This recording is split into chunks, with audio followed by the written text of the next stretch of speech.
Hi there, Hobby Mommy. I wanted to show you my little slice of paradise. I'm giving you a garden tour.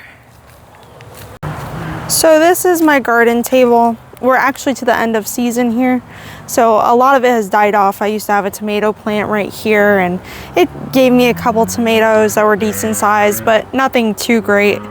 But we've got a table, we've got an 8-foot by 4-foot bin over here, and then I have two storage containers that we actually use as planters. But next season we have different plans. I think we're going to do away with this table and our storage bins and expand the garden a little bit. So in our table we actually have strawberries, which seem to have overtaken the table and gone through the fence. Fun fact, I didn't know that that's where strawberries got their name, is because they seem to re-root in straws.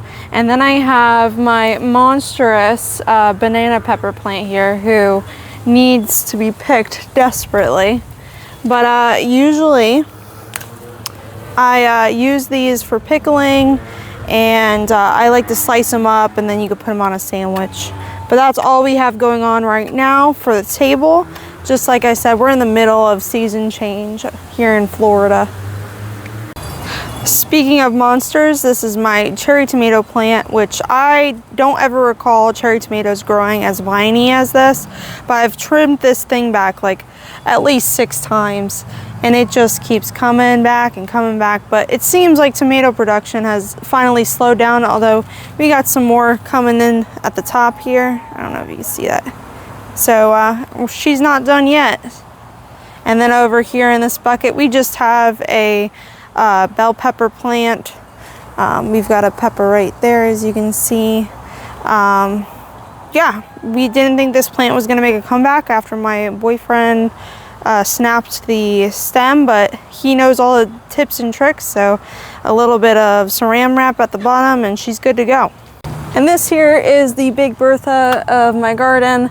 Unfortunately, there's not a whole lot going on in it, thanks to these guys chirping in the back. They have, every time I let them free range, they go right here because the soil is so rich. It's full of all kinds of bugs, and that's what they love. But we've got some zucchini here, some broccoli sprouts, we've got some carrot sprouts, this is cucumber.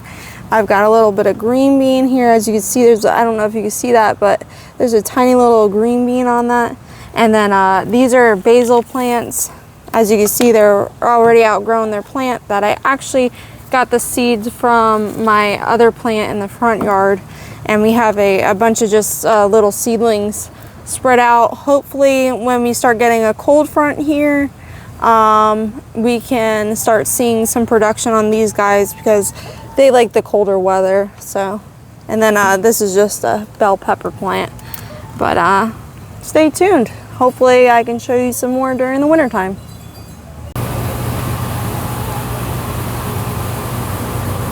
That's Panini. She's a good girl, even though it doesn't look like she's being good right now. Oh, I forgot to show you one more thing before you go. This is a piece of corn that's growing here that actually was part of their meal. But now this is just where it lives, so maybe we'll have some corn here soon. So thanks for watching.